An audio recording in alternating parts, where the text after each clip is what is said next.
Up until recent weeks, President Trump has repeatedly pushed some scientists' claims that the coronavirus would disappear once temperatures increase in the spring. Now, in the dog days of summer and with more than 1,000 daily COVID-19 related deaths consecutively over the last 3 days, that theory is being called into question. According to the COVID tracking project, it took just 15 days for the country to go from 3 million confirmed cases to 4 million. By comparison, the increase from 1 million cases to 2 million spanned 44 days, and the leap to 3 million took 27 days. In total, more than 144,000 American lives have been lost. For more on the latest developments, let's bring in Dr. Bob Lahita. He is joining us from New Jersey. Dr. Bob, yesterday, Dr. Fauci, Anthony Fauci, suggested life could return to normal by sometime next year with the development and implementation of a COVID-19 vaccine. At the same time, the CDC released a preliminary plan on who should get it first. Would the whole of America really be able to, quote, get back to normal based on the agency's distribution list? I don't think they're going to get back to normal right away. I think that it's logical, and we've been talking about this for many months. It's logical that healthcare workers, emergency medical technicians, paramedics will be first in line, and that will be followed by people with underlying conditions like chronic obstructive pulmonary disease, congestive heart failure, a variety of other conditions that are of unto themselves life-threatening and which would have a devastating effect on a person if they were to get COVID-19. And then we have the issue of the socioeconomic groups and the ethnic groups. African Americans, Latinos tend to suffer more with this disease and die more with this disease. So should they be included in the early stages? The elderly certainly should be. Those who are in nursing homes, large crowded nursing homes, they should be included in this. And then we have other issues about, it goes on, teachers, bus drivers, subway conductors, train conductors, and so on and so forth. So you can see that as this vaccine is available and to bring America back to normalcy, we need to prioritize who should be getting the vaccine early on. So we had been hearing that there could be sort of more than one version of COVID, and now we see that researchers in London have identified 6 different versions of COVID-19, some of it based on the symptoms. What can you tell us about this research and why it's significant? Well, I think, Anne-Marie, you've gotten into it, and this is the first I've heard of this research, actually, but I think it's very, very interesting because, among the patients I see, those who have recovered, many of them present in different ways. Some people with fever, some people without fever, some people with nausea and vomiting, some people with diarrhea, etc. So there are basically, according to this British study, 6 types of COVID symptom presentations. And that includes, of course, the usual cough, fever, and decreased sense of taste and smell. But then you've got headaches, you've got muscle pains, fatigue, diarrhea, confusion, decreased appetite, shortness of breath, and the list goes on and on. So we have, and I see on your screen there, flu. There are 6 types of presentation that they presented. One is flu with no fever, and second is flu with fever and has all the other symptoms, particularly loss of appetite. And 3 is largely gastrointestinal, where diarrhea is the most prominent symptom, with headache, loss of smell, loss of appetite. You get a sore throat, chest pain, but no cough.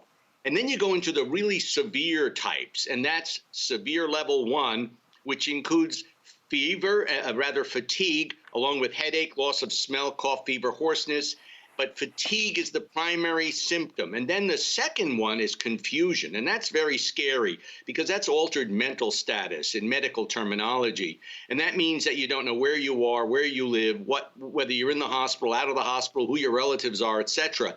That's severe level 2. And then severe level 3 is the worst. And that's abdominal and respiratory distress with severe abdominal pain, shortness of breath, diarrhea, chest pain, fatigue, and those are the people, the severe level 3s, who usually wind up on a ventilator. And then it's touch and go as to whether they will survive the infection entirely. And it's a very serious thing. And I'm very happy that these 6 types have been identified and can give us an idea of a prognosis going forward for patients who are afflicted with this virus. Dr. Bob, I feel like we should ask you about what I said in introducing you with regards to COVID-19, the coronavirus disappearing because it's getting warmer.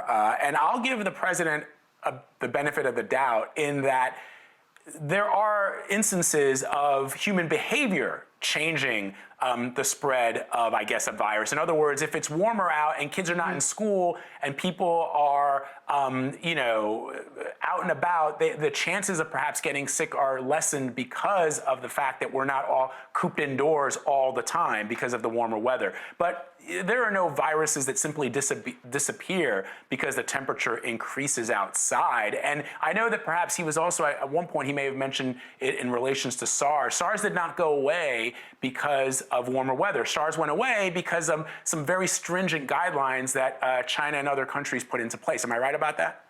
You're absolutely right about that. And Vlad, all you have to do is take influenza, for example. The reason it peaks in the early winter months, autumn into winter, and then throughout the winter months, is that people are cooped up in their homes. And we think that in closed spaces, the influenza virus, of course, is passed on from individual to individual. Now, the southern states in this very hot summer, show us that heat has nothing to do with the life of this virus. This virus is promulgated in whether you're in cold weather or hot weather. And my worry is in the fall and winter, when we're all cooped up in our houses trying to stay warm, that then the rate of infection, if we don't have a vaccine soon, will go through the roof, simply because we're going to be coughing, talking to each other at home, not wearing masks. And the same thing applies to schoolrooms. The same thing applies to places like bars, hotels, etc. So, yes, you're absolutely right. There's no temperature dependence. There was early data out of Europe showing that latitude had nothing to do with this virus and whether it would be promulgating in the cold or the warm and whether it made a difference. So it makes no difference.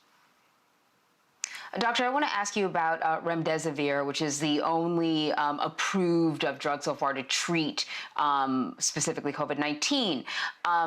Some places some hotspots are saying that they're running low, like California. It's sort of surprising because the Trump administration said that it bought pretty much the entire supply of remdesivir through to September. So the hospitals that need it shouldn't be concerned about whether they'll be able to get it in the coming months or so. Do you know what's going on with remdesivir? Is it being rationed in anticipation of maybe this country may be in this for the long haul, or why it would be difficult in California for them to get their hands on it? I don't know, Anne-Marie, I don't know if it's being rationed, but certainly in New Jersey, New York, for example, when we were at our peak of infection, there were thousands, hundreds of thousands of doses sent to different hospitals, depending on their rates of admission of COVID-positive patients, plus the fact that many, many, many patients were on ventilators and in ICUs. Now, that is happening in the southern tier, in Florida, in Louisiana, Arizona, Texas, Southern California. And this is a big issue. And I'm told that they don't have enough supplies of remdesivir. But remember, this drug is allocated by the federal government.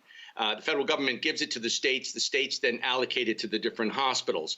So right now I'm distressed by the fact that remdesivir is not available to everybody. It should be. The problem is we cannot send the drug from one state to another by federal regulation because it is regulated by the federal government. So there would have to be allocations made by the government to the federal government, to the state governments, and the state governments would distribute the drug. In certain instances, I've heard of hospitals in the Northeast sending the drug not appropriately to some of the hospitals in the South.